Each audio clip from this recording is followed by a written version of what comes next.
What's going on, everybody? RJ Ochoa here from SB Nation's bloggingtheboys.com. Hope all is well wherever you are. We hope you're happy, safe, healthy, and that you're ready for the Bowl of Super. That's right, the Super Bowl, Super Bowl 56, taking place on Sunday afternoon at SoFi Stadium. The Los Angeles Rams, not the Dallas Cowboys, and the Cincinnati Bengals will be squaring off. We have some thoughts on who we want to see win it, but we have some thoughts, a lot of things. It is Tuesday evening, and as we are every single Tuesday, we are live on the Blogging the Boys YouTube channel for a BTB Roundtable. Please do subscribe to the Blogging the Boys YouTube channel. You get access to these and all of our wonderful videos. You can also listen to this show on the Blogging the Boys podcast network. Search for us wherever you get your podcast. Subscribe, leave a rating, write a review. Those things help us out so much. We have a full house today. And actually, we're still missing one person. Mark Lane is on the way. Spoiler alert there. Let's go ahead and get the party started. I can't really go in clockwise order, so I'll just go in the order that makes the most sense. Up top at 12 o'clock, it is Anthony Catalina. You hear him on First and 10 on the Blogging the Boys podcast network. You hear and see all these guys all throughout the Blogging the Boys podcast and the website universe. Aidan Davis in the 3 o'clock position. You can also hear him on First and 10 chopping it up with Tony Catalina. Down at 6 o'clock, you can actually see from Chop Sports, it is Dave Sturchio. He is the third leg to the tripod on First and 10. Over on the left, right at 9 p.m., which is when the party really gets going at his house, it is Tom Ryle, the legend, of course, the OG from Blogging the Boys. Here in the center of everything, the center of all of our universes, it is Los Angeles Lakers fan extraordinaire, Dan Phantom. Actually, I merged his two names, Dan Rogers, Danny Phantom. Dan, that's on me, but I blame the Lakers because they play in that crypto place now, which is stupid. And over at 3 o'clock, the newest member of the Blogging the Boys cast, one of our new writers at bloggingtheboys.com, one of our new voices on the Blogging the Boys podcast network. You can hear him with our tardy guest tonight, Mark Lane, starting next Monday on a show that is still TBD as far as the name is concerned. It is Sean Martin. Sean and I go way back to our days blogging at Inside the Star together. Sean, I'll kick it to you first. Welcome to the Roundtable, and it's good to see you. Hey, it's so great to be here, guys. We do go way back, RJ. It's been a pleasure always working with you, and this is going to be a lot of fun to be a part of this. I'm so glad to be here. Sturch, are you threatened now that we have somebody else from the Jersey Shore throughout the Blogging the Boys universe? Well, no, I'm the only one from the shore. Yeah, he's the only one from the shore, and that's unfortunate for him. So that's the only New Jersey only exists for the Jersey Shore. There's no other part of New Jersey that I acknowledge. Just to be clear, that's kind of how it goes here in Austin, Texas, as well. So yeah. That's not a badge of honor to be from the shore, by the way. Just so you know, wow. It's not like it is like 2 months out of the year, and the rest is just that's it, man. People then you're dead. People actually live here.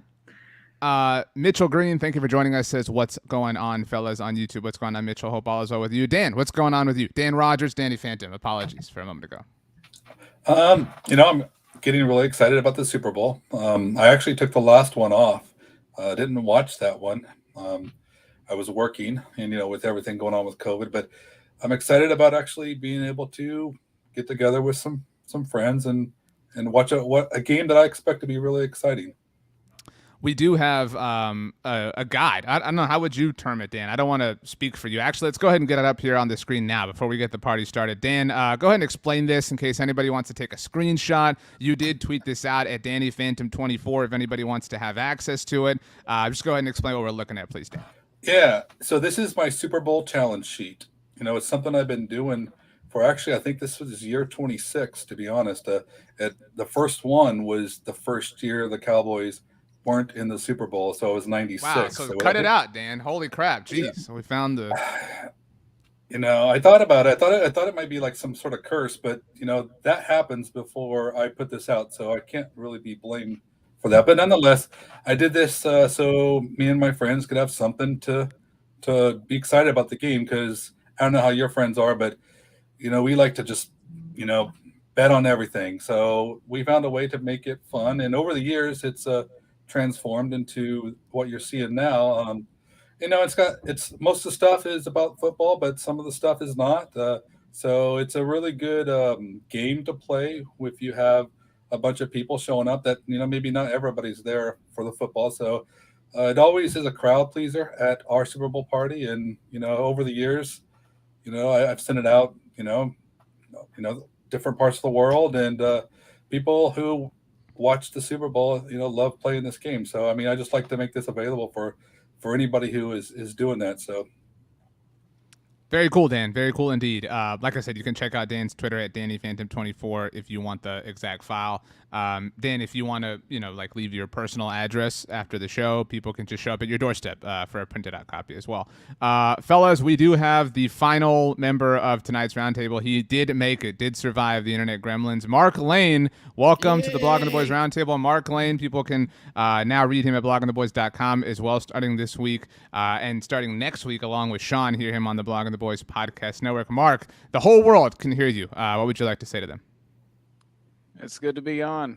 I think that Dan's Super Bowl game, that is a great way to integrate people who have to go to the Super Bowl party and they couldn't tell you who Bill Belichick is, with diehard fans of the game like we all are. I think that's ingenious.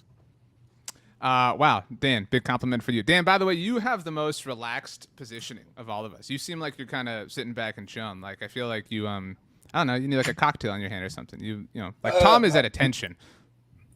I'm trying to keep my chair from squeaking. So that's the position I'm in. Okay. Good job. Good job. Tom, let's go ahead and get the party started. We have something, a subject that is a bit divisive among Cowboys fans right now.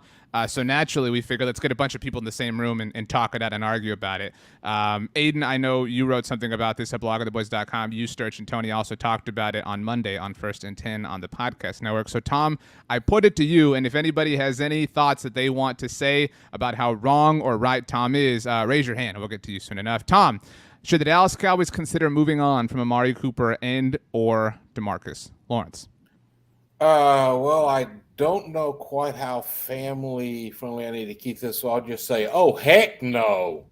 Not passionate. I do not see any way that helps the team in any shape, form, or fashion. It saves money, Tom. There's a pie. There's only so much of the pie that can go around. So you're not interested in helping the team in that way? Everybody's got to do their part here. I believe I have expressed my thoughts on the blog recently about Stephen Jones and his cap space propaganda nonsense. I just do not. You want to build a team. You want to have a winning team with the best players you can have. Right now, DeMarcus Lawrence and Amari Cooper are definitely in the top 10 as far as value per player on the Dallas Cowboys roster. How moving on from them helps this team become a winner and not just a big profit center for the Jones family escapes me. Sturch, I just don't want to see it happen. Should the Cowboys consider moving on from one of them or both of them? I mean, do you agree with Tom? Is this a worthy question? I mean, there are savings to be had. If you're going to look under every rock, should you look under this rock? No. I don't think so. I mean, I talked to these guys on Monday about this on the First and 10 podcast. I don't think either of those guys are expendable at this point. I understand the money situation is the money situation, and we're kind of down S Creek right now when it comes to our spending. We're kind of focused more on bringing back the guys. These guys are already on our roster, so if we're already, if they want to restructure, go for it. I mean, that'd be great. That would help the team tremendously. But I don't foresee the Cowboys moving on from either of these guys. I think the out is easier on Amari Cooper. But again, I was talking to these guys the other day and I said, well, if that's the case, I mean, you got Michael Gallup literally just going through surgery now. So like they're saying that he'll be ready for the season, but do you really want to go into a season with just CeeDee Lamb and like maybe Cedric Wilson? I mean, he's a free agent too. So Cooper's on there. He's under contract. Don't mess around with it. Mark, Casey Hammond says on the YouTube stream, Cooper is available in my book for the right offer. Can't argue that he's a healthy chunk of our current cap space. We also have depth at the position. Please bring Gallup and Wilson back. Decisions the Cowboys have yet to make. By the way, for everyone listening or watching, Michael Gallup will be on the Blogging the Boys podcast network. You can hear him on Thursday. So, Mark, that being said, should Amari Cooper be available for the right price? If so, what is that price? I mean, or should we, again, I don't want to put words in Tom or Sturch's mouth, but it should be absolutely not. I'm not entertaining any single offer because, again, at the moment, neither Michael Gallup nor Cedric Wilson are under contract, and CeeDee Lamb wasn't exactly promising in his second season. I thought that maybe Michael Gallup would have shown a little more, and, he got robbed in terms of availability this year.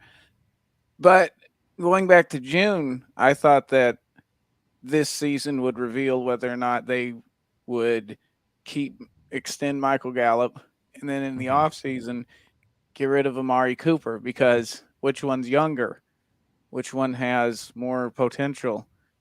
Well, it was Michael Gallup, and then he tore his ACL, and now they're going to have to deal with that, and they're in this particular thing. But no one's really talked too much about Tank Lawrence. I don't know that you can get rid of him, because they talked about how he was the identity. Dan Quinn talked about how he was the identity of the defense and how great it was to get him back.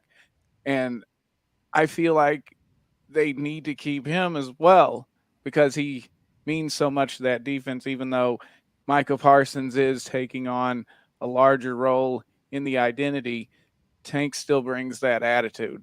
So, I know it is probably. I mean, if Dallas had $53 million in cap space, if Dallas had an Olympic-sized swimming pool filled with gold in cap space, Stephen Jones would be still saying, well, at the end of the day, we like our guys, and there's a hard cap.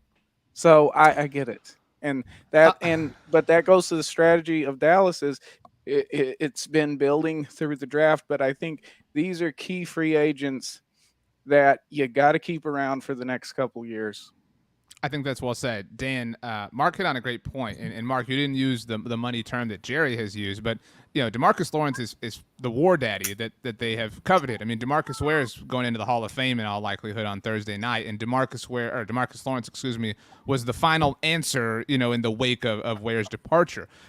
Jeremy Johnson says in our comment section, I'm not down for letting them go, but you need to restructure. D-Law is going to be making $27 million. That's just too high a number. Do you agree with that, Dan, relative to Lawrence's production? Do I agree with restructuring, or do I agree with letting Do you D-Law agree go? with the premise that DeMarcus Lawrence's deal has to be restructured? That at the bare minimum, that has to happen, that he cannot play in 2022 on his current deal?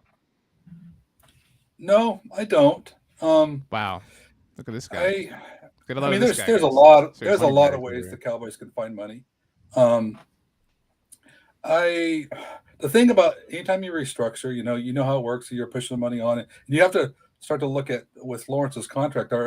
How committed are you with him? And Amari is younger than sometimes we forget how young Amari is. But are we just going to let Lawrence play out his contract? What's the future with Lawrence? I'm a little reluctant about trying to restructure contracts of that nature. I think there's other ways to find money. I'm not even at all considering not playing with those guys. I mean, those guys are really great players at two of the money five positions. You don't give those players up. I mean, what are you going to use that money for? To find, you'll be looking for those kind of players again. So it's silly to me to entertain even doing that. But I think there's a lot of ways the Cowboys can find money. I'm not sure I would mess with Tank's contract. I mean, I don't know. Aidan, you have fought the good fight in the name of DeMarcus Lawrence, as many people around here have. Tom is the only person who doesn't believe in DeMarcus Lawrence, just for the record, so everyone can fully know. Let the record show. Samuel Rowe, Aidan, on our comment section says that Lawrence isn't a war daddy anymore, more like a war son. Do you agree with the premise that the premise that DeMarcus Lawrence has regressed and is no longer a point of authority on the Cowboys defense? I'm not going to comment on the distinction between a daddy or a son here, but wow, that is the way that families are structured, just to be clear. I mean, in a genealogical sense. I mean, whatever. Yeah. I mean, I do understand. Is that a word, genealogical? I feel like it is, but go ahead. I think so. I understand the argument that Micah Parsons is the new hotness. You want to get him more involved. You want to give him the identity. And that's not to say he can't rise up and do that. And maybe DeMarcus Lawrence takes a secondary role and lets Micah take over the mantle. But my biggest argument for keeping Lawrence is we just came out of a game where the 49ers ran all over us. And really it was an issue all year where if the Cowboys weren't playing with the lead, then the other team was able to run, and at times it got a little bad. And now you want to get rid of our best run-stopping defender, maybe outside of Micah Parsons. I made this point on 1st and 10 as well. I don't understand wanting to get rid of your best run defender. And not only that, he is hyper productive in the pass rush. I know everybody points to the sack numbers as proof. Look, he's not doing anything in the pass rush. No, he's getting to the quarterback a lot. The only issue is he's not bringing him to the ground, but you have Micah, Randy Gregory, and the entire defensive interior to finish the job off. So in my opinion, I think he's the second best player on the defense, and I am fully aware I'm saying that with Trayvon Diggs on the team. I don't understand getting rid of him. So Casey brings up a good question that we're going to get to, and I'm about to put the responsibility for answering the tough questions on Tony and Sean. Which of you wants the harder question? Give it to the new guy. All right, Tony. Well, Sean gets the harder question. Good point. And everyone can participate along with both of these questions. Tony, you get it first. If the question is, if you have to release one, who are you choosing? Amari Cooper or DeMarcus Lawrence? So anybody who's with us, obviously. If you're watching, we can't see you, but if you want to participate in spirit, you can. Your right hand represents DeMarcus Lawrence. Your left, or Amari Cooper, excuse me. Your left hand represents DeMarcus Lawrence. So you have to release one if you have to. Right hand is Amari Cooper. That's your vote. Left hand is DeMarcus Lawrence. Put your hands up, but Tony, you speak. Go ahead. For me, you guys put your hands up. For me, it's Amari Cooper. Just because I value what DeMarcus Lawrence brings to this team, and kind of talking about what Aidan said, it's the intangibles with DeMarcus Lawrence. You cowards all put your hands down, by the way. We need to see them for context for Tony's point. Keep going, Tony. Sorry. I'm trying to set the stage for you. I think that, if you're looking at the draft, I think there are some receivers that the Cowboys could have. It would just become a pressing need at this point, right? You got to see where Michael Gallup is in his development, see if you can get Cedric Wilson back at a number that the Cowboys like, and then you're going to look at the draft. So, I value what DeMarcus Lawrence brings in an effort standpoint. I understand the sack numbers aren't where people want it to be, but it's everything he does else that I'm a massive fan of his. For me, it'd be a tough pill to swallow to let go of either one, and I'm fully in the camp of I don't want either. But if you're making me choose like RJ is, I would rather lose Amari Cooper than DeMarcus Lawrence at this time. To be clear for the podcast audience, Aidan, Sean, Mark, and Sturch all would rather release DeMarcus Lawrence. That's correct? You're all of the two options? Okay. Dan and Tom would rather release Amari Cooper. Again, the premise here is you have to release one. So Sean, one of the new guys, Mark didn't get a hard question. You guys can put your hands down now. Thank you. But we will raise our hands again. This is third grade once again. So Sean, the tougher question in my estimation, maybe this is an easier question. So it's kind of in the spirit of this. What makes this subject so interesting is that the primary, other options outside of Amari Cooper and DeMarcus Lawrence are free agents for the Cowboys. You've got Michael Gallup or Randy Gregory. So, Sean, if you can only have one of these two combinations, if you can have Amari Cooper and Randy Gregory, that's your right hand, everybody. You're voting for one of these now to keep on the Cowboys, or the combination of DeMarcus Lawrence and Michael Gallup, that is your left hand. You're voting for the one you want to see on the team. Sean, which combination would you rather have? I actually don't think it's that raise your close, hands, at by least the way. in my Again, it's not a estimation. complicated game. Go ahead. Give me Amari and Randy Gregory for my vote here. I think Gregory's a guy that if you're going to move on from DeMarcus Lawrence, you can pair with Micah Parsons, and then you have that pass rush that everybody's looking for, and people don't think that you're getting from DeMarcus Lawrence. You might have that if you're able to commit Parsons to more of a pass rush role and have Gregory back. And Amari just means too much to this wide receiver room. We've done the whole let's have Dak Prescott elevate a bunch of no-name receivers before. Nobody wants to go back there. It would be way too painful just to watch, what this offense is built, trying to do that again. So you need Amari Cooper out there. And I think you need Randy Gregory as well. And so if that means you don't have Michael Gallup or DeMarcus Lawrence, and so be it, I guess. I don't think this is shocking based on the previous question. Tony, Aidan, Sean, Mark, Sturch, all on the same page. Would rather have the combination of Amari Cooper and Randy Gregory. Tom and Dan made the incorrect choice and went with DeMarcus Lawrence and Michael Gallup. Mark, you and Sean will be podcasting together starting next week on the Blog on the Boys Podcast Network. Do you want to expand on his thought? Do you want to speak for your co-host on this idea? Oh, hey, Sean. Good to see you. What's going on, man? Good to see you. The reason why is I saw what happened with the combo of Amari Cooper and Randy Gregory this season. We got to see what that looked like. We also got to see what the combo of Lawrence and Gallup looked like this year. They were on injured reserve. So that's why I would go with Amari Cooper and Randy Gregory. But look, if Dallas doesn't, let's say they don't sign Randy Gregory and they let Tank go as a cap casualty, they better bolster the pass rush and not think they're just going to have Micah Parsons rush the passer, and that solves it.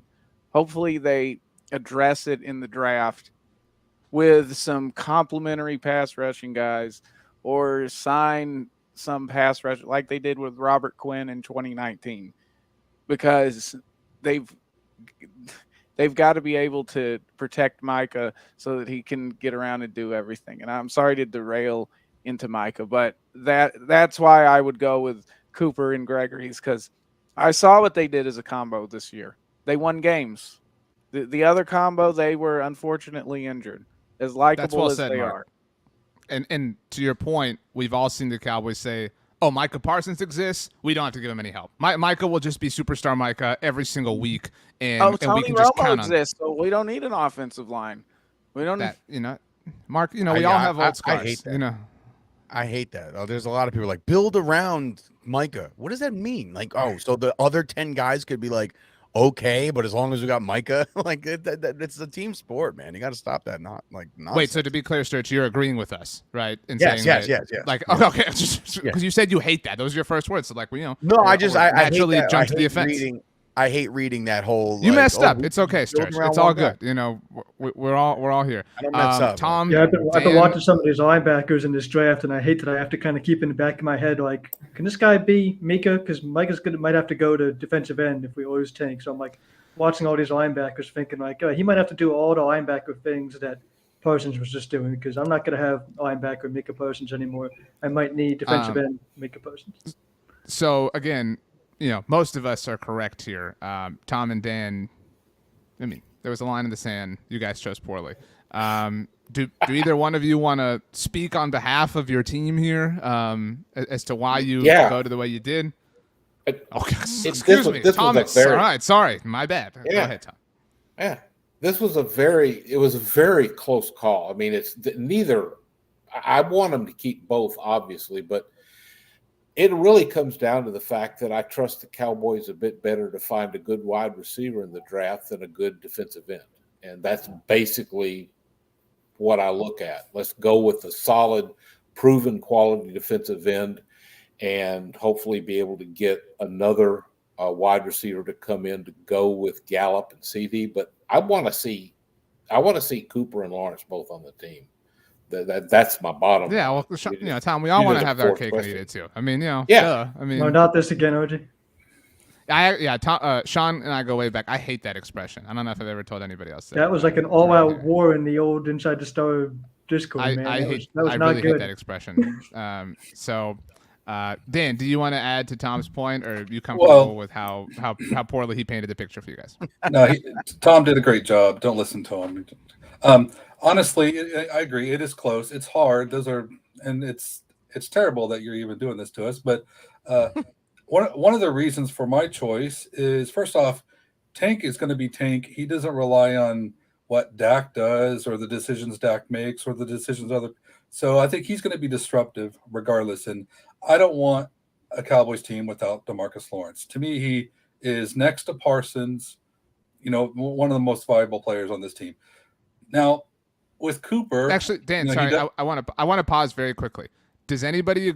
I don't know if you agree, Dan, but does anybody think that DeMarcus Lawrence is the second best defensive player on the team? If you do, raise your hand. Aidan, you think that? Tom, Sturch, Tony. So Sean and Mark, new podcast. Maybe these guys are promoting it. Maybe they're playing chess while we're all playing checkers here. So they're better than Trevon Diggs. Yeah. So you're putting Diggs above Lawrence, Mark, just to be clear. Yeah, Okay, Sean, who would you put if Tank is your number two? I would lean towards Diggs. I still want DeMarcus Lawrence on this team. We all do, and we've made that clear. Right. Look, hey, these are hard questions, guys. Welcome. That's how BTB chops it up around here.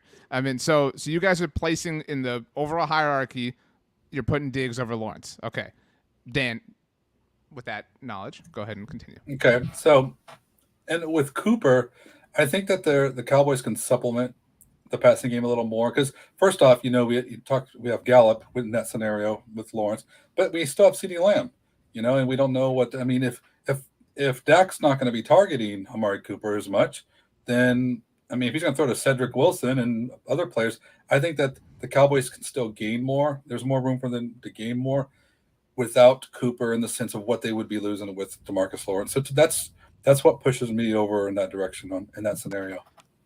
I will say, and you guys can nod if you agree, just to kind of build off that. I think Amari Cooper is more like, and you're right, Dan, there is a level of dependence where he's dependent on Dak, but I still think he's more valuable to the success of the offense than DeMarcus Lawrence is. And that's not to take away or mitigate DeMarcus Lawrence's impact, but we've all seen how special Amari Cooper is, and really we've all seen how bad this offense is, even with Dak Prescott, without Amari Cooper. Versus to Mark's point, we've seen this Cowboys defense have success without DeMarcus Lawrence. Those are some small sample sizes, and I'm kind of cherry picking.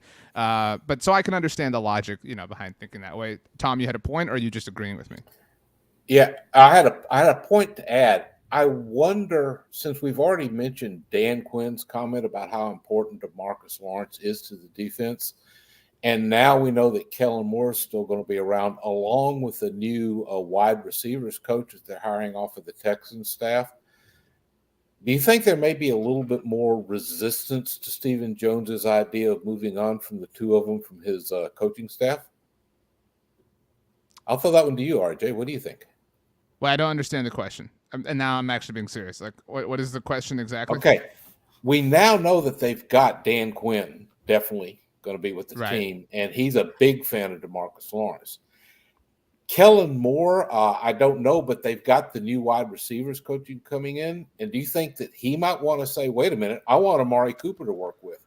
And you might see the coaches go to bat for trying to keep both of them around? I mean, if that happens, to be blunt, I think the Cowboys care more about what Dan Quinn says than they do what Kellen Moore says. I mean, as much as they love Kellen, I think that they realize that Dan Quinn is far more equipped, far better at his job.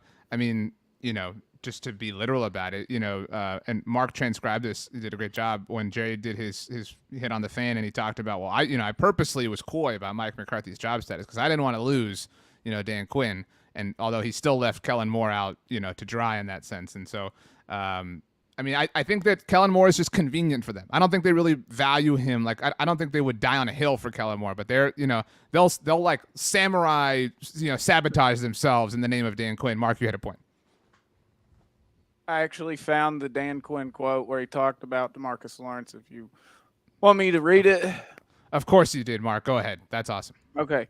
All right. So this is from his availability on December the 20th. So it was this Monday after they beat up on the Giants. And he says, Dan Quinn, quote, so an identity, it doesn't happen overnight in terms of how a team wants to play. But I would say that D-Law helps that identity a lot because of the violent nature that he plays with, the speed that he plays with. Certainly been good to have him back, that's for sure, unquote. Okay. So I'm fine trusting Dan Quinn. I mean, I'd be bummed if they let Amari walk, but if Dan loves, DeMarcus Lawrence, so be it. Tom, Dan, you can have your moment. I mean, Dan, you're named Dan. It's really unfair in this particular sense, but hey, it is what it is. Okay, so everybody ready to get pissed off, because that's kind of the whole point of the roundtables, is to encourage you all. Sure, it's Super Bowl week. Why not? So Sturch, actually, I'll throw to you first. Actually, this is a question for the room. Hands up in the air. And I only ask for hands because it's the only way we can all like mass communicate. It's not like I'm a kindergarten teacher here thing. But hands up, who was to any degree bummed that Kellen Moore did not get the Miami Dolphins job? Anybody? Hands up in the air. And again, 1% qualifies as bummed. So, you can be honest with yourself and so Sturch is bummed, Sean is bummed, Aidan is bummed. Nobody else is bummed. So Sturch, you have kind of been king of the anti-Kellen Moore fan club. So what percent were you bummed? I was really bummed. I mean, percentage-wise, I would say like 80. Like, I was up there. I just think that, and I alluded to this a couple times, either, on roundtables or our podcast. I just don't think he knows how to use the tools that are in his toolbox. You know what I mean? Like, it's one thing for him to Guys, Dan is have all busting these- out a piece of paper. Look, he's coming for Sean, Mark. Just so you're aware, there are MVPs handed out after every roundtable. Dan is playing like an MVP tonight, just so we're all aware. Yeah, Go ahead. Dan's the official Woody Page of the show today with all his that. markings back there. But I'm saying I'm bummed because of the way the Dallas Cowboys played with their full arsenal of players down the stretch. You know what I mean? I'm bummed about the way they came out and played against the 49ers when it counted. So we all kind of understood that Kellen Moore coached himself out of a head coaching job down the stretch. So now why is it a good thing for us to take back the guy? It's almost as if like, well, you know, you tried. Come on back, Kellen. Like, you can do it. And like, yes, part of me is like continuity. Great. You know, another year. Great. No changes in the verbiage. Great. But, you know, after watching the back half of last year, how can you be confident in this? So D Block 88 says, I was freaking bummed. All With the caps, D-Block. lots of exclamation points. So a real yell, and then says absolutely with 100 Nice emoji chain. to your point, Sturch.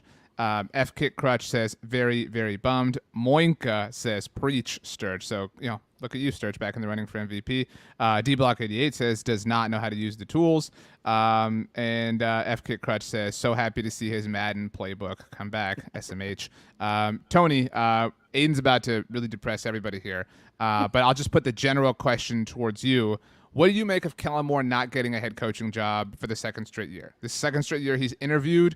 So like whether you're bummed or not bummed, is it concerning that nobody's willing to hire him yet? I mean, if he really is this, you know, like you look at, and I wrote about this for the site, Kellen fits the mold. Dan Quinn does not fit the mold of what NFL teams are currently, you know, generally going after. You look at the Super Bowl, Sean McVay and Zach Taylor, both under the age of 40, both offensive-minded coaches. You look at Kevin O'Connell in Minnesota, Kevin Stefanski in Cleveland, Arthur Smith in Atlanta. I mean, I know I'm missing somebody, some you know, right-minded. Mike McDaniel, of course, in Miami, of course, the coach that Miami chose over Kellen Moore. So Kellen fits that, Tony. He's literally exactly what is vogue right now. So are you worried that nobody has chosen him yet? Nobody's given him that rose.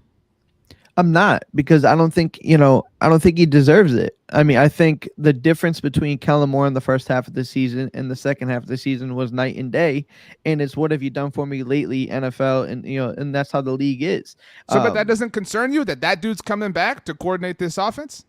It definitely concerns me a bit, and that's why I was indifferent when he came back, because I almost figured it was going to happen. I didn't think he was going to get picked. I think the Dolphins made the right choice by picking Mike McDaniels over him, and I kind of just resided to the fact that, okay, Kellen Moore is going to be back here. He didn't deserve to get a job this cycle, and you know, we'll get another crack at it. I mean, I know Sturch kind of mentioned it a little bit and said, you know, oh yeah, continuity, same verbiage. I put a little stock into that. I do like the fact that, you know, this team is going to be able to stick in the same, you know, same program, the same offense coordinator, build on it with Dan Quinn and Kellen Moore. So I do like that, and I do have some hope that Kellen Moore didn't just, you know, his football IQ dropped off the face of the earth here. I do think that Kellen Moore is going to be able to figure this thing out and look more so like he did pre-buy than post-buy. But to say, you know, he didn't get another job for a second year, he deserved it. That's kind of just how he coached in the second half of the season. So anybody who started high school or college a little bit looser here. You know, some people take the victory lap, but anybody who started high school generally, when Kellen Moore took over as offensive coordinator of the Dallas Cowboys, will go through their entire high school career with that being the case. Kellen Moore returning for his fourth year. That was the whole point of that fun little way of getting around that. Aidan, can you explain what you worked up before we put it up here and you ruin everything, please? Yeah, so the big argument that we have for keeping Kellen Moore is the fact that we have continuity, like Sturch talked about, and the fact that this is his fourth year, so he's gaining experience, and more experience as an offensive coordinator presumably would be a good thing. I wanted to look at, is that the case? Does more experience as being the offensive coordinator result in a general better offense? And so that was the context behind what I looked into. It is not the case. And it's essentially how I'd summarize this graph is you either die a hero, live long enough to see yourself become the villain. In that, if you're a good offensive coordinator, that was so you're deep, going Aidan. I can't believe that you said that. You're like 12 years old. I can't believe you made that point. Wow. No, I've seen The Dark Knight. You're MVP.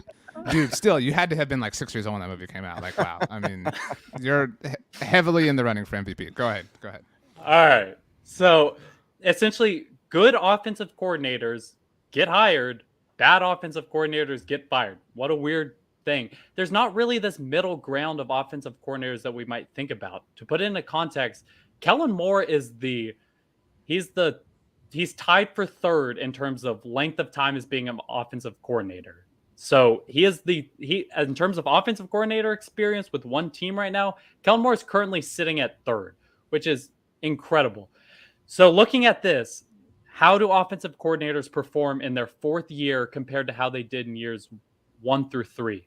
What we found is that offensive coordinators really regress in year 4 because they can't, at some point you just can't figure it out. Other people figure out your offense and it gets kind of bad. So out of the 15 offensive coordinators, and there's only been 15 people who have coached as an offensive coordinator with one team since 2008. Of those 15 people, 10 of those offensive coordinators regressed in year 4.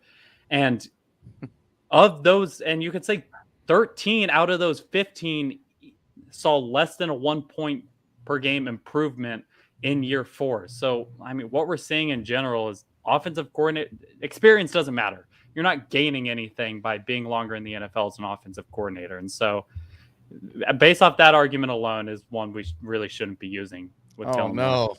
We suck again. Dan, Aidan put it to me earlier in this way. Aidan, I'm you got us onto third base. I'm gonna drive you home. All right.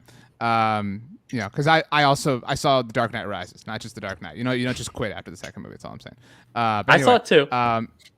So there have, again, of the 15 coaches who have been offensive coordinators for the same team for at least 4 years, Scott Linehan has also been one of them, including Scott Linehan's reign with the Dallas Cowboys. So the Cowboys have had this unwillingness to depart from an offensive coordinator before he hits his 4th year. In fact, literally the last 2 offensive coordinators, because Kellen immediately followed Scott Linehan, have gotten at least 4 years with the Cowboys. And we don't know what's going to happen, obviously, with Kellen here in 2022, but Scott Linehan regressed. And the overall point, the overall takeaway for anyone, and the graph is great, and we'll get it out on social if anybody wants to see it, Blogging the Boys on Twitter and our Instagram and Facebook pages as well. The general point is kind of what Aidan said. If you're a good enough offensive coordinator, you get poached before the 4th year. You look at Kyle Shanahan, all the coaches that I mentioned, Mike McDaniel, Kevin O'Connell, Kevin Stefanski, Arthur Smith, all these dudes get the job before year 4. There's really, correct me if I'm wrong, no example of somebody who was an offensive coordinator for at least this long that did wind up getting promoted because their offense continued to be great. If your offense is this great long enough, you're the unicorn, and Kellen Moore is not the unicorn. So Dan, your thoughts. The 2 exceptions I'd say is Josh McDaniel and Kyle Shanahan. Right. Both had 4 years. However, I mean, Kyle Shanahan, that was his offensive coordinator stint with the Commanders now. So he was not amazing on the Commanders. And to that point, those are both sort of unicorn situations. And again, Aidan's talking about Kyle Shanahan's stint in Washington when he worked for his father. So it's not like he was just a rogue offensive coordinator on a staff. He was working under his father, Mike Shanahan, and Josh McDaniels is the unicorn before leaving, obviously, this offseason for Las Vegas. Dan, we'll come to you, but Sturch is itching to get in here. Cool. So, I was just going to ask you guys, since Dan didn't answer, what about Eric Bieniemy? How long has he been with Kansas City? Yeah, he's also kind of a unicorn, I would say. Yeah, he just had his 4th year this year, so he's one of the 2 people who have been with their team longer than Kellen. Yeah. All right. So Dan, there is a thought, just like there was a thought. Kellen's saving all the good plays for the playoffs. You guys are freaking out, about this second half of the season. Kellen's he's saving them all. He's got them in a special green notebook, like Henry Winkler in The Waterboy. He's just saving them all. And so there is this thought, like, hey, it's he's going to continue to grow. He's going to continue to get better. Like he's absolutely going to be better in the 4th year. He might not be. In fact, the overwhelming amount of evidence which would suggest that he's not going to be. Dan. Yeah, but I don't think. I mean, the thing is Kellen is not an experienced coach in general. So I mean, he moved up to coordinator really fast. I mean, he had 1 year as a quarterback coach. So I think there's a lot for Kellen still to learn. And the thing about it, it's really confusing to me, and I don't really quite understand why people have turned so quickly with Kellen. Um, First off, it would worry me if he wasn't getting any. And there was no interest in him, but there has been for 2 straight years. So I mean, I'm not. That doesn't mean that he's not a good offensive coordinator. Maybe Kellen's not head coach material. Maybe there's something people see that they don't want. So that's a completely separate thing.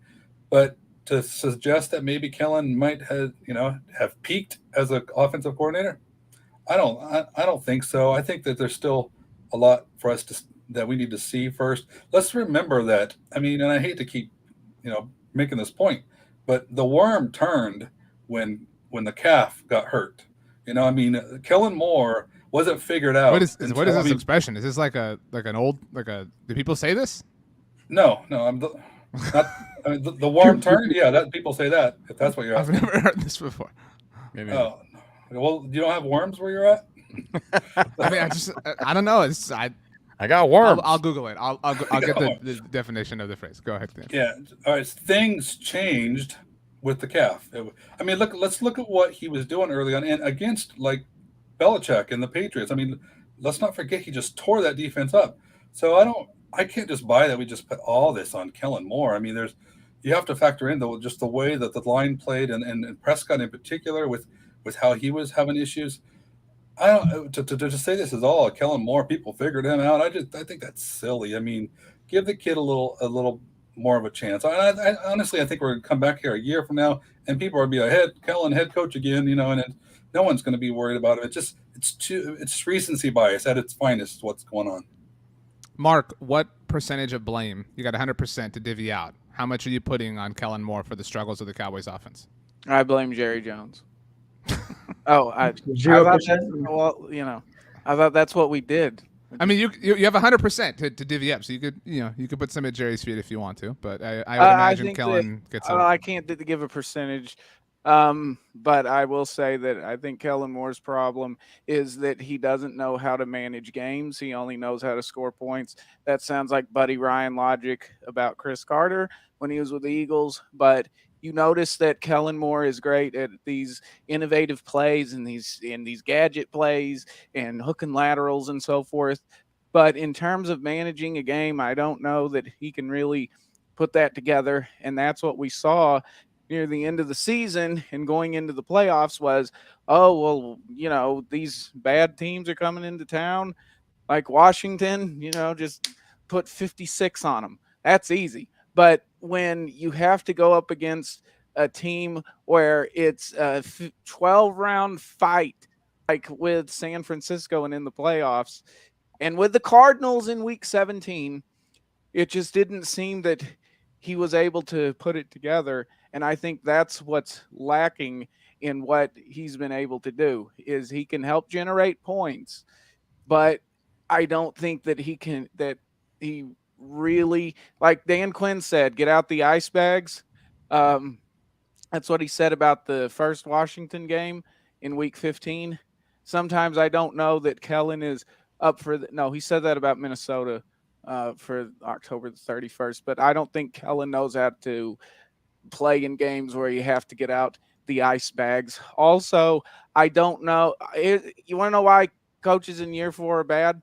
It's because that's when all of their material and everybody has so much film to look at that they can find their tendencies. I don't believe that offensive coordinators that get into year 4, that's just it, and they're terrible and they're figured out and that's the end of it. If that were the case, did you know that Joe Philbin, when Green Bay won the Super Bowl year 4, Pete Carmichael, he has been the offensive coordinator of 2 number 1 defenses in 2014 and 2016. Well, after his 4th season as offensive coordinator, and then there has not been a coach, an offensive coordinator from the number 1 offense hired as a head coach since 2000, when actually Mike Martz, who was the number 1 offensive coordinator, it was only because Dick Vermeil retired that he took over the Rams.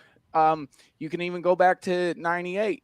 Here's what I think happens is I think these guys also know they're about to get figured out and that their stock's going to go down. Take, for example, Dave Shula, who was the offensive coordinator for the Cowboys for 89 to 90, and Dallas just had an inconsistent offense. Of course, the surname comes with it, but nevertheless, he got out of Dallas and took over the Cincinnati Bengals in 91 because he was about to get figured out. And I think you take Marty Morningwig. He also was the offensive coordinator under Steve Marinucci with the San Francisco 49ers, #1 offense in 98. And he goes and immediately gets that job with the Detroit Lions in the 2001 season. So I think some of these guys, if they don't get out quick enough, then they're going to get figured out. And that is probably one of the narratives that Cowboys Nation is going to have to work through in 2022 is, leading headline, is Kellen Moore figured out? Well, in a way, yes, because he's put so much on tape. And so now he's got to try to figure out how to manage games. That is a plethora of knowledge. A lot to take in. Tony, who was the last concert you saw in person? Wow. I went to a Lil Wayne and Drake concert. Lil Wayne. You're showing your privilege, Tony. Jeez. Anyway. It's my favorite of all time. So the last concert I saw in person was several years ago. My wife and I went and saw Bruno Mars. I have always been amazed at how Bruno has been able to yield single after single, just over and over and over again. He's always got it. Like he's seemingly never running out of singles and like chart toppers, whatever. It kind of feels like that's what's happening to Kellen. And it kind of like Bruno can sing and dance and move, and you know what I mean? He could do a billion things all at once. It kind of feels like Kellen's like a country singer. He just wants to sit up there with a guitar and strum along and sing and do his, #1 offensive thing, and that's it. Like, am I off the deep end here, or are you just, you think we're all ridiculous? I don't know who you're asking, but I guess you're also asking not Tony. Country music. I'm asking Tony. Tony's a big country guy. I'm not. But wow. Kellen Moore, though, to kind of reel it back in, I do take merit in what Dan says. I understand the analytics that Aidan brings into the fact that, after 4 seasons, the numbers are what they are. But I do believe that Kellen Moore, if he's figured out, and I don't believe that to be the truth. I do think that he is going to be able to kind of get to the drawing board. I think it's going to take some self-reflection, and I don't think we'll be having this conversation this time next year, right? Because one or two things are going to happen. He's going to figure it out, or I don't think he's going to be here. And I think so you think that's he's really fired before the season's over? Is that what you're saying? You think that's possible? No. I think. Oh, you think he's done after the season? I think if the offense sputters out the way it did at the second half of this season, and honestly, if that's what the trend is, and that's what Kellen Moore ultimately is in this league, somebody that's been figured out, somebody who isn't able to game plan and manage the game per se, like Mark said. It's gonna be over for him here in Dallas, and we won't be talking about head coaching jobs. It's gonna be talking about maybe being a position coach and maybe being back in Boise. So it's I think this conversation is this offseason only, because he's either gonna get this offense back to clicking or he won't be here. Sean, I wrote something recently over the weekend actually at the site about how I believe, and if anybody else agrees with me, you would be smart. Mike McCarthy should call plays this season. And because I wrote this before Kellen was, not the new head coach of the Miami Dolphins. My point was, look, whether or not Kellen gets the job, because this is, we're over here like picking on Kellen Moore, but this is really about Mike McCarthy. This is his team. This is his season. This is his legacy, whatever you want to, say. I believe that Mike McCarthy should say, like, he loves to tell us, I know how to build a world championship team. I know how to do this. Like, I've taken a team to the Super Bowl. I've won the Super Bowl. Okay, then show us. Like, if you really know what you're doing, Mike, then take over. Take the wheel and show little Kellen Moore that he has no clue how vast your offensive knowledge is, Mike McCarthy. Like, and wouldn't he want to do that? Like, was Frank Sinatra a Jersey guy? Am I messing this up? I don't want to offend the Jersey dudes here, but assuming he was, shouldn't Mike McCarthy want to go out his way, like Mike McCarthy? Or, like, if you were Mike McCarthy, Sean, would you really entrust everything to fourth-year Kellen Moore when your legacy's on the line? No, not at all. That feels like the type of aggressive Mike McCarthy move that the Cowboys front office is kind of waiting for. They said there's going to be a lot of pressure on you now, and show us what you can do. And like you said, he likes to take every chance he can get to tell us that he's done it and he's won a Super Bowl. So, yeah, Mike McCarthy, you got this young coordinator. If he's holding you back, time could be running pretty thin here. So he does need to show us what he can do when it comes to calling plays. Tom, should Mike McCarthy call plays? Or Mark, were you saying something? I think it would be. Oh, go ahead, Mark. Sorry. It's worth noting that in the Super Bowl year, guess who was calling plays, even though I said Philbin was the coordinator? Mike McCarthy. So, yeah. Yeah, I mean, that's knows that to win a Super Bowl, he's got to call plays. Tom. Yeah, I really think he should have stepped in late this season to see if he could come up with something. But I'm not sure that there weren't a whole lot of other factors going into it, though. They had the offensive line problems in midseason. They were playing Ezekiel Elliott on a strained tendon, or ligament, torn ligament rather, which I think goes to the fact that the front office meddles far too much of what the coaching staff does. But I think they need to be looking hard at having Mike McCarthy try play calling next season just to see if they can get things back on track. And as for Kellen Moore not being a head coach, I think he still just doesn't have enough experience, period. I think teams just looked at it and said, this guy's still too green myself. But I still think it's worth, they need to it really means how desperate they feel that they've got to get something working better. And I think McCarthy definitely should consider putting himself back in the headset. Sean said it. That's the dude the Cowboys hired. Is it not like that? The guy who's going to wield his Super Bowl ring and tell everyone, I want it in your house, whatever. I'm the coach who beat you. I challenged the Des catch. I accomplished 3rd and 20. Like, if you want to be swinging that stick around, McCarthy, then do it. Then to your point, Tom, then bench Zeke. Like where is that dude? I feel like Sturch, that dude has been neutered.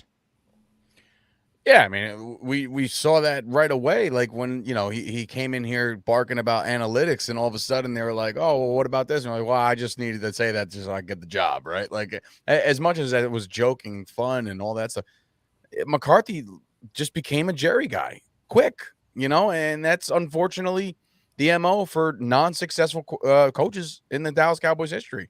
The only one I can say that really, stood his ground and did what he wanted besides Jimmy was like Bill Parcells. Everybody else was a yes man, and I think that Mike McCarthy has definitely confided in that department. Yeah, the other Jersey guy here just stole my exactly what I was going to say. But we know that McCarthy is not afraid to just tell the Joneses what they want to hear.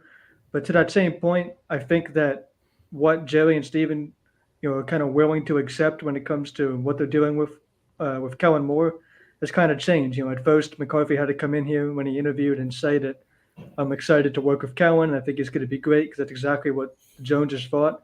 But, I think at this point, they're probably sitting there saying, hey, maybe Kellen isn't going to be the guy. And I don't think they're ready to move on from him yet. They still want to see more and hopefully to give him some pieces to work with and a new wide receiver coach and, get Tony Pollard more involved in all these things. But I do think their perspective has changed on just how much Kellen Moore has to be running this show. And if it's not going to be more, then it's time for McCarthy to be that next man up.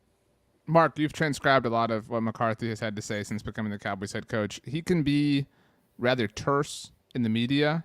He can be rather blunt. Would you say that we haven't really seen that disposition from his football team? What do you mean? I mean, like, he can be kind of arrogant. I mean, right? Like, he can be kind of arrogant. I mean, and I feel like we haven't seen that. Call it swagger or intensity, like that. Yeah, well, let me just take you down memory lane for a moment and go back to the 2008 season when Brian Stewart was in his second year as defensive coordinator for the Cowboys, even though Wade Phillips, this great 3-4 defensive coordinator, was the head coach, and Brian Stewart was still calling plays, and the defense just was sputtering as usual. With Wade Phillips' job on the line, he took over the play calling duties ahead of their rematch against Washington in November when Romo returned with the broken metacarpal and the defense played well. The next season, Wade Phillips was a defensive coordinator again, and that defense shut out Washington and Philadelphia, first time in team history. They had back-to-back shutouts in week 16 and 17. So if Wade Phillips even knew that he had to take over the play calling for survival, you would think that a Pittsburgher like Mike McCarthy would recognize that too. But, he said coming in that he wanted to keep Kellen Moore and that he wanted to keep that relationship with Dak. Maybe he doesn't make that move. Why he hasn't taken over the play calling yet, because he wonders if that'll affect, if he won't have as good of a relationship with Dak, or if he'll fracture that dynamic in some way. Dan, to that, like if we live in that hypothetical that Mark kind of crafted out, say we get through preseason training camp and it's still established Kellen Moore's calm plays. McCarthy has answered a billion times, I don't want to mess with anything. I don't want to mess with the chemistry like this, and the other week I went back and looked at what he told Peter King before when he re-entered the coaching cycle, and he said then, to his credit, that he believes whoever installs the offense needs to be the person calling the plays on Sunday. My point to that would be, hey, Mike, maybe install the offense. But if we go through all of it and McCarthy says, you know what, I trust Kellen, whatever. Do you agree, Dan, that if we reached a point during the season where McCarthy said, I'm going to call plays starting now, that would be McCarthy's like Hail Mary at the very end? That would be McCarthy's really, truly sensing, I need to make a move here because it's getting hot in here. Yeah, I would sense that. I hope it doesn't come to that. I mean, I don't know if anybody's entertained the idea of like what things could look like with McCarthy calling plays. I mean, he's had chances to save jobs before, and he hasn't saved them. I honestly think that this is McCarthy's last year of being a coach. They'll pull out all the stops. If our offensive struggles, then maybe that's what happens. Maybe he's better. I don't think he is. I think it could be a disaster, to be honest. And then the worst thing that could have come out of it is there could be strife between he and Prescott, because right now he's just kind of letting Prescott be Prescott, and there's no coaching that's going on. From what I can see, if you take away Prescott's best friend, and Kellen Moore and the development that they've had all this time, I mean, who knows what that could look like? It could be terrible. So I don't know. I mean, that's just, that the expression, be careful what you wish for. That's what comes to mind when I hear this whole, should McCarthy take over plays? Because I don't think that's going to be good for us at all. Tom. To me, the biggest disappointment about McCarthy is that I thought he had the stature to come in and stand up to Jerry Jones the way Bill Parcells did. And all of this, there's been a lot of times, the Elliott stuff and a lot of other things where you definitely sense that Jerry and Stephen Jones are leaning on McCarthy to do things a certain way, and he's caving into them.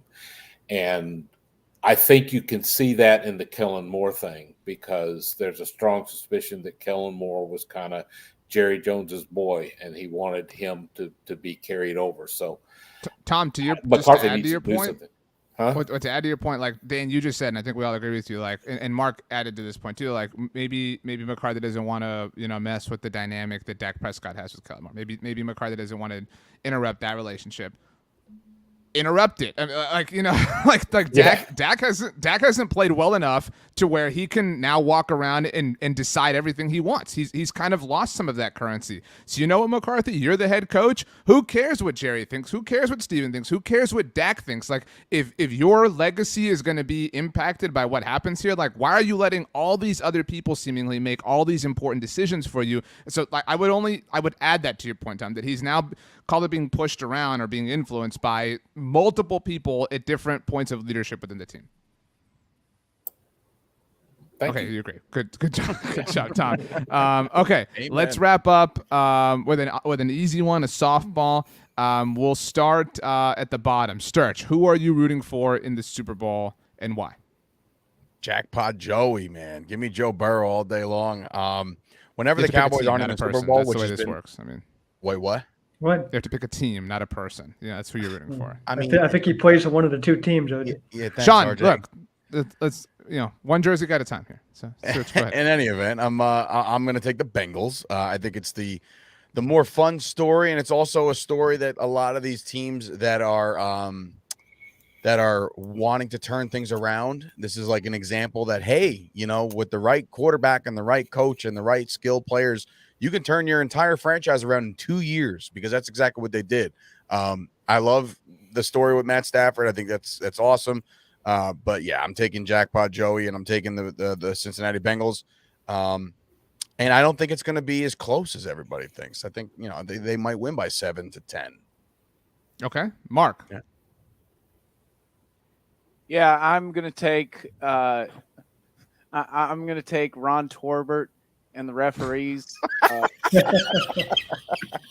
That's because he's a lawyer. Well He was on Ed Hockley's crew. So I'm going with Ron Torbert and his all-star crew. No, Mark wants to see a lot of actually, flags. and this is, I've picked whoever I've picked, they've lost.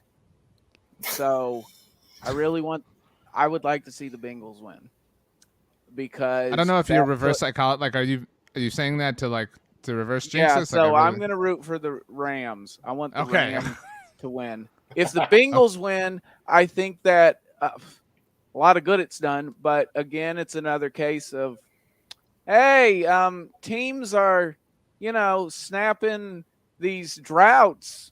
Rains are starting to fall. What's going on in the Metroplex, guys? That's going to happen. That's another reason. But I'm with it. taking the Rams. Sean. Yeah, this Bengals team is so easy to root for. I'm with the Bengals.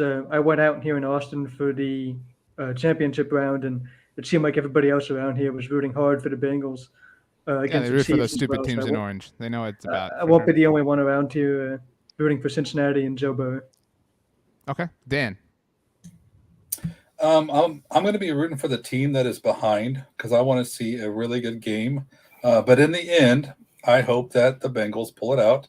And if for no other reason than to prevent Odell Beckham Jr. and Deshaun Jackson from getting the Super Bowl ring.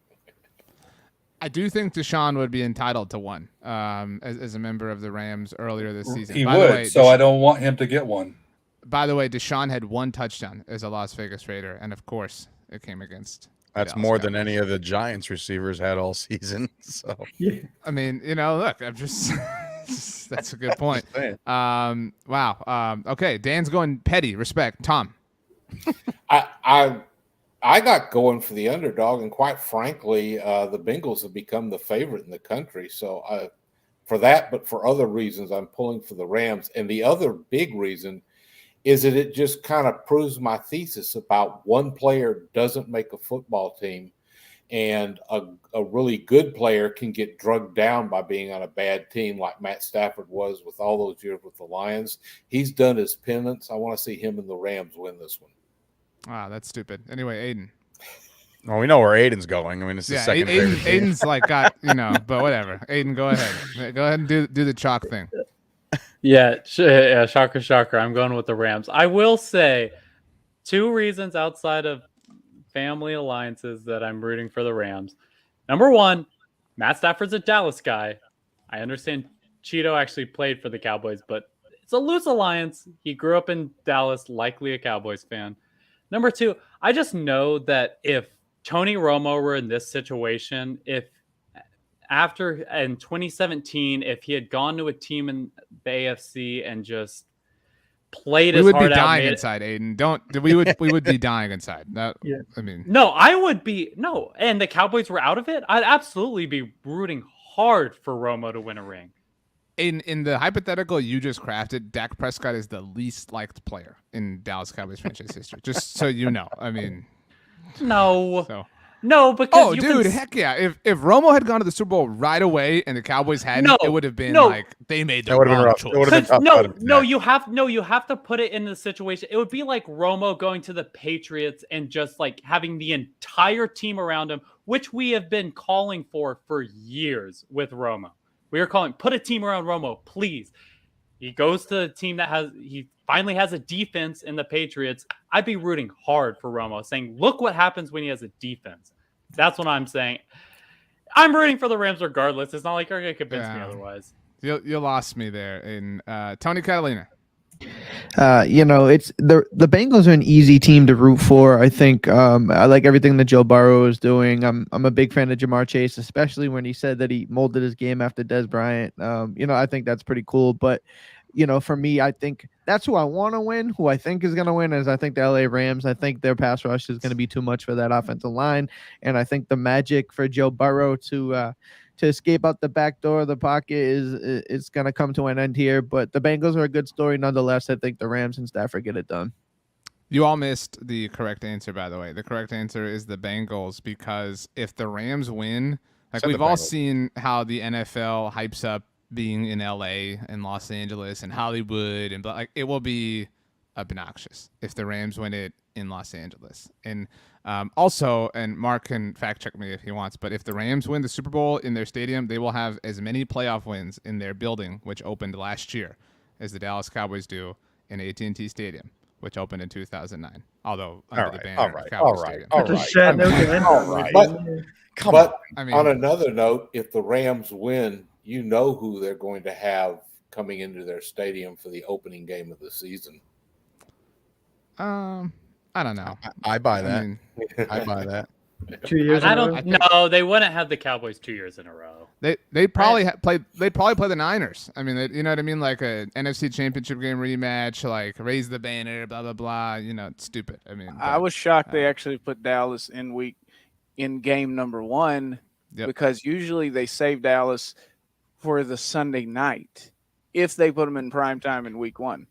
So yeah, you don't have to burn the Cowboys on the opener. Like everyone's gonna watch the opener no matter what. Like you don't, if you were starving, you don't need filet mignon. You just need like animal crackers. By the way, Dallas, they get a chance to play whoever wins the Super Bowl because they get the Bengals too. So they'll really get to measure up next year. Mark the Bengals down for Thanksgiving. No, you can mark us here, not on Thanksgiving. By the way, Thanksgiving alternate uniforms should be back in the NFL this year. Washington's new uniform showed off the black helmets, so hopefully the Cowboys are able to wear those throwbacks on Thanksgiving. Who had those? Who had those leaks? RJ, by any chance? Search. I've complimented you a ton. No, what I will say this. I will say I it's a foregone conclusion what I know the Sunday Night Football opener week will be. It will be Mike McCarthy's return to Green Bay. I'll die on that hill. That's going to happen. No way. They're not that good. That's a Fox game, dude. Find out when Sweeps Week is, and then they put it during Sweeps Week. That Sweeps Week, that'll Fox. be a big battle between NBC and Fox or Amazon over that. They got to do it before McCarthy gets fired, though. That's what I'm saying. Week 1. How poetic would it be? I mean, Wade Phillips' last game was against Mike McCarthy's Green Bay Packers at Lambeau Field. How poetic would it be if Mike McCarthy's last game was at Lambeau Field? Yeah, Kellen Moore is the interim. Still talking week 1. No, that would be like the Cowboys start off like 1-5, and then week 6 is the Green Bay game, and then we get the axe after that. It could happen. Like that's around Sweeps Week though. Like, and again, like I'm with Mark. Like that Cowboys Packers game, that's not Sunday Night Football. That's America's game of the week, 3:25 p.m. kick.